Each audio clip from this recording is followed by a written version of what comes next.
Նախ ուզում եմ շնորհակալություն հայտնել այս հավաքի կազմակերպիչներին հրավերի համար։ Շնորհակալություն հայտնել նաև նրա համար, որ շնորհիվ այս հավաքի մենք նորից այն պատմական իրադարձություններին անդրադարձանք, որոնք ձևավորեցին մեր հերոսական ազատագրական պայքարը Արցախի ազատության, Արցախի ինքնորոշման համար։ Դրանք իսկապես հերոսական էջեր են եւ մենք երբեք չպետք է մոռանանք այն միասին անցած ճանապարհը, այն նվաճումները, որ մենք ունեցել ենք, բայց նաեւ պետք է մտորենք նրա մասին, թե ինչու մենք այդ նվաճումները չկարողացանք պահպանել։ Օրինակ ես ավելորդ չէի համարի ասել, որ այստեղ հնչած մի ելույթը հենց ցույց է տալիս, թե ինչու մենք կորցրեցինք մեր նվաճումները, որովհետև շատ դեպքերում ընկել ենք երազանքների գիրկը, որովհետև շատ դեպքերում իրատեսական նպատակներ չենք դրել մեր առաջ, որովհետև հայտարարել ենք բաներ, որոնք ցույց են տալիս, որ այդ հեղինակները այդ հայտարարությունների մտածում են, որ իրավունքն է ծնում ուժը, մինչդեռ լրիվ հակառակն է, կներեք, ուժն է ծնում իրավունքը եւ մենք պետք է հասկանանք ի վերջո, որ մենք գործում ենք ռեալ աշխարհում, որտեղ կա ուժի բալանս, որտեղ մեր որոշումները պետք է խարսխված լինեն աշխարհակահական իրողությունների եւ ուժի բալանսի խորը վերլուծության վրա, ոչ թե մեր երազանքների ընդ որում այնքան անիրատեսական, որ իրականում մեր երազանքներին լրիվ հակառակ արդյունքներն են տալիս։ Այդպիսի ելույթներ չպետք է հնչեն, ընդհանրապես ժամանակներ, որ մենք այս դասերը խաղայինք ու հասկանայինք, որ էսա մեր ձախողումների գլխավոր պատճառը։ Ես կուզեի օգտվելով այս առիթից ներկայացնել Հայ ազգային կոնգրեսի դիրքորոշումը, որը ես կարծում եմ շատ կարևոր է, որ բոլոր քաղաքական ուժերը այնուամենայնիվ ներկայացնեն, հատկապես հաշվի առնելով այն հանգամանքը, որ շատ մոտ ապագայում մենք ունենալու ենք ընտրություններ եւ կարծում եմ, որ Արցախի խնդրի շուրջ դիրքորոշումները քաղաքական ուժերի նաեւ շատ կարևոր չափանիշ են, որով մեր ժողովուրդը շատ արցախահայեր, որոնք արդեն ունեն նաեւ ընտրելու իրավունք Հայաստանում, պետք է ունենան այդ հարցերի պատասխանները։ Դրա համար ես կարճ ներկայացնեմ մեր դիրքորոշումը Արցախի հարցի շուրջ։ Նախ գիտեք, որ մենք միշտ եղել ենք Արցախի ինքնորոշման շատ հետևողական կողմնակիցը, մենք միշտ աշխատել ենք եւ այդ պաշտպանության այդ պատերազմի ընթացքում ապահովել Արցախի ժողովրդի անվտանգությունը եւ կարծում եմ հասել ենք բոլորով միասին շատ լուրջ արդյունքների այն ժամանակ, իսկ հետագայում էլ հետևողականորեն նվիրվել ենք այդ խնդրին, որ ճանաչվի Արցախի անկախության միջազգային ճանաչումը գնա ինչ որ հանգրվաններով, ելի հասկացել ենք, որ դա հնարավոր չի ակնթարթային ինչ որ լուծումներով, բայց մենք քայլեր ենք արել, որ տանում էին դեպի այդ ճանաչումը եւ ես կարծում եմ օրինակի համար 1997 թվականի փուլային խաղաղության ծրագիրը եղել է իրականում ամենա պրոդուկտիվը եւ արդյունավետը եւ ամենախոստումնալիցը, ինչու, որովհետեւ այնտեղ տարածքային ամբողջականության մասին որևէ խոսք չկար Ադրբեջանի, իսկ ամենակարևոր հանգամանքը այն էր, որ այդ փաստաթուղթը, խաղաղության փաստաթուղթը պետք է ստորագրեին 3 կողմ, այսինքն ճանաչված միջազգայինորեն ճանաչված պետությունների հետ հավասար, Հայաստանի ու Ադրբեջանի հետ հավասար պետք է ստորագրել Լեռնային Ղարաբաղի Հանրապետությունը եւ արդեն սրանով մենակ ստորագրման ակտով, ինչպես նաեւ այդ խաղաղության պայմանագրային տեքստում դրված այն դրույթով, որ հետագայում Արցախի ստատուսը պետք է որոշեն հենց այս 3 կողմերի բանակցությամբ, արդեն ճանաչվում էր Լեռնային Ղարաբաղի միջազգային սուբյեկտայնությունը, որին տեր էին կանգնելու ՄԱԿ-ի անվտանգության խորհուրդը, ԵԱՏ-ն եւ այլն եւ այլն։ Մենք միշտ եղել ենք այս կուրսի վրա եւ բնականաբար շարունակելու ենք, բայց հիմա պետք է հասկանանք, որ ինչ-որ բաներ են կատարվել, որոնք նոր ծրագրային առաջնայնություններ են մեր առաջ դնում։ Հետևաբար ես կասեմ, որ մենք բոլորս հասկանում ենք, որ ոչ մի արցախահայ, հա, մենք ճանաչում ենք արցախահայության իրավունքը դեպի պատմական հայրենիք վերադարձի, ճանաչում ենք եւ պաշտպանում ենք, այդտեղ որևէ երկ իմաստություն չի կարող լինել։ Բայց մենք նաեւ հասկանում ենք, որ կան իրողություններ, մասնավորապես այն, որ այսօր ոչ մի արցախահայ առողջ դատողությամբ խելքը գլխին մարդ չի գնա բռնապետական Ադրբեջան ապրելու, չի գնա, որովհետև դա ունիտար Ադրբեջանն է, որտեղ դատախազներին, միլպետներին նշանակել են Բաքվից կամ ադրբեջանցի կնշանակեն կամ հլու հնազանդ կամակատարներ, որոնք չգիտես ինչ ձևով կոտնահարեն հայերի իրավունքները,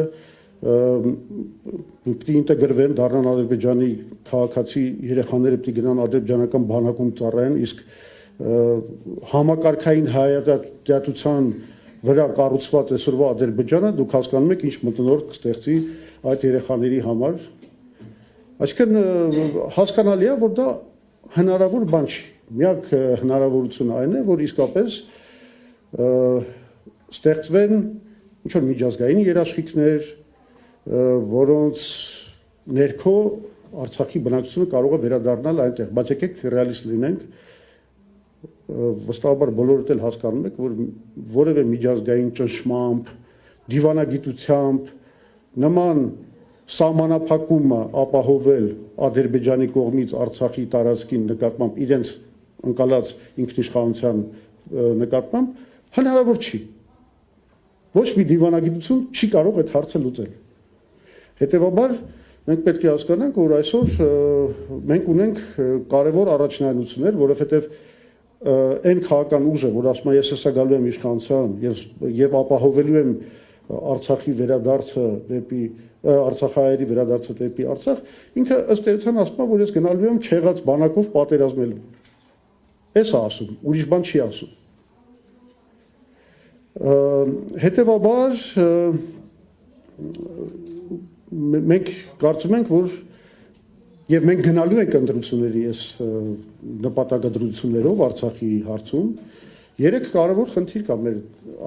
առաջ դրած առաջնայնություն, մի րոպե կներեք, որ չսխալվեմ,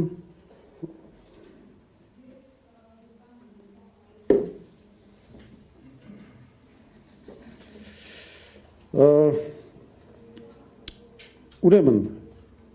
այսօր մեր առաջնային խնդիրները հետևյալն են։ Նախ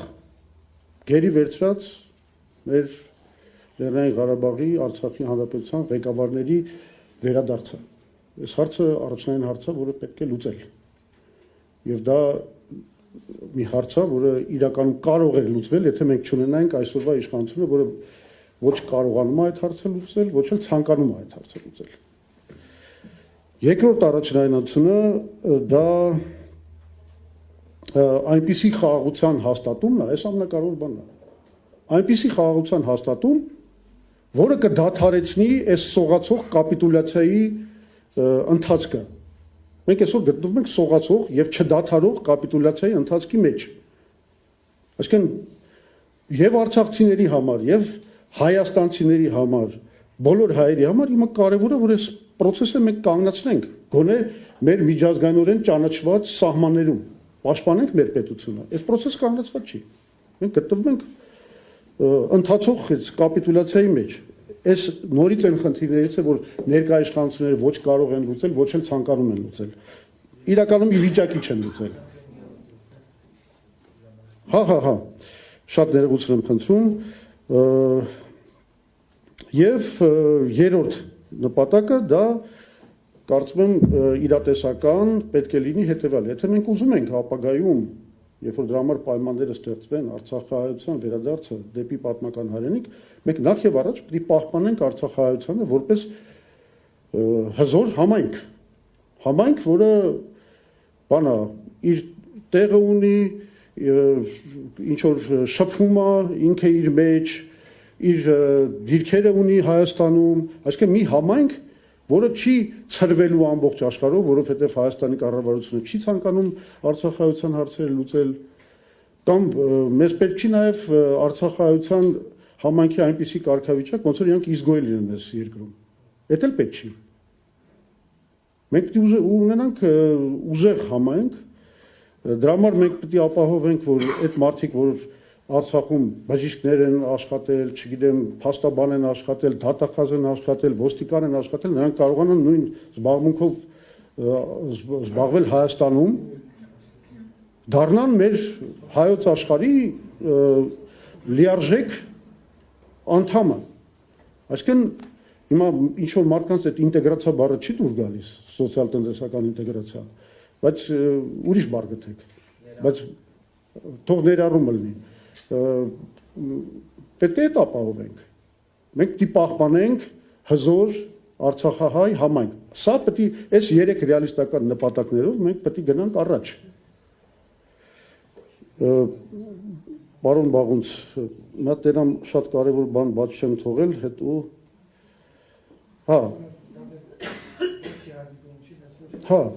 դե վերջին նախադասությունը երևի ասեմ, ամփոփեմ ելույթս։ Մենք շատ լավ պետք է հասկանանք, որ այս իշխանությունը անկարող եւ չկամեցող իշխանություն է այս խնդիրների լուծման հարցում։ Ես շատ կարևոր մի հատ տեղեկություն ունեմ ձեզ համար, ես դա ժամանակին հրապարակել եմ, ժամանակին Վահան Քերոբյանի ժամանակ էկոնոմիկայի նախարարությունը Մաքենզիի բաների հայ ազգի կոնսուլտանտների հետ մշակել էր 80-80-80 ծրագիրը, որի նպատակը այն էր, որ պետք է այդ ինտեգրացիան ապահովի, այսինքն 80%-ը արցախցիների պետք է առնվազն մնային Հայաստանում, 80%-ը պետք է տուն ստանային բաներում, մարզերում եւ 80%-ը պետք է ստանային աշխատանք։ Չեք հասկանում։ Ամեն ցուցանիշով դա չի գումարվում է։ Տարբեր հարթություններում 80%-ի պետք է հասնենք, հա, դե լավ է։ Հա, ուրեմն դա զեկուցվել է Նիկոլ Փաշինյանին, այնտեղ շատ լուրջ ծրագիր էր, 1000 մենեջեր պետք է նշանակվեր, ամեն մենեջերը 25 Արցախի հետ պետք է բանի կոնտակտի մեջ լիներ, աշխատեր եւ այլն, սա մերժվել է Նիկոլ Փաշինյանի կողմից, իմացեք։ Այս մարդիկ ուղղակի չեն ուզում լուծումները։ Իրենք ուզում են, որ այս Արցախի հարցը շուտ ցրվի, իսկ լավագույն ձևը ցրվելու դա այն է, որ Արցախ հայությունը Հայաստանում այլևս գոյություն չունենա, ցրվի ամբողջ աշխարհով։ Հետևաբար առաջնային նպատակը պետք է լինի այս իշխանությունների հեռացումը, եթե մենք ուզում ենք Արցախի հարցերը առաջ գնան եւ որ Արցախ հայությունը ունենա ապագա։ Շնորհակալություն։